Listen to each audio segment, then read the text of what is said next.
C'est ici, au lieu d'y entrer lycée, dans le 3e arrondissement de la ville de Douala, que commence le calvaire des populations de Niala, Chicago et Campo. Les habitants de cette zone endurent des conditions très difficiles de circulation sur cette voie d'environ 5 km. Depuis les années, on dit que c'est goudronné jusqu'à maintenant. C'est tellement difficile, c'est pourri, c'est vraiment bizarre. Ça affecte beaucoup les reins, ça nous tue les reins, ça tue même le véhicule.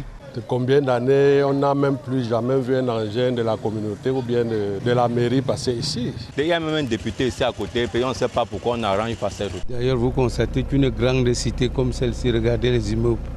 Mais où est la route pour aller à l'immeuble? Il y a environ 7 ans, les travaux ont été engagés sur cette route. Mais aujourd'hui, de grands creux se sont formés, des pentes glissantes, obligeant les conducteurs à faire plus de manœuvres. Tout le temps, ils viennent seulement raser, alors que logiquement, il faut qu'ils viennent remblayer la route. Si c'est vraiment 74% que les gens ont eu à l'élection présidentielle de 2018, mais pourquoi est-ce que nous sommes comme ceci? Ça ne démontre pas vraiment 74% ici. Ça veut dire quoi? Nous votons pour que les gens nous mettent mal à l'aise? Les rigoles aménagées ont fini par céder. À un moment donné, l'eau qui venait depuis le haut ne circulait plus dans les rigoles. Ça prenait sur la route et la dégradation de la chaussée, c'est-à-dire l'érosion, ça crée des effondrements. En saison des pluies, la route devient boueuse, rendant la circulation encore plus compliquée. La saison de pluie va commencer, ça sera la merde totale.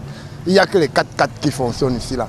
Et en ce qui concerne les activités, vraiment c'est terrible, on survit. Quand on partait de l'entrée lycée pour ici Carrefour Bel Air, ça me prenait pratiquement 3 minutes. Mais aujourd'hui nous sommes dans les trentaines de minutes. Mais en saison sèche, comme c'est le cas actuellement, c'est la poussière qui dicte sa loi. À l'heure là, tu craches, là tu vas voir que la poussière. On arrose comme vous voyez la main jusque là. Dans cette zone, il y a aussi d'autres projets, comme la réhabilitation de l'axe entrée lycée Ndokpassi, Carrefour Chefferie Ndokpassi 2, qui ont évolué. Cependant, les populations continuent de subir les effets de la poussière. À la mairie de la ville, l'on nous renseigne que tous ces chantiers seront achevés.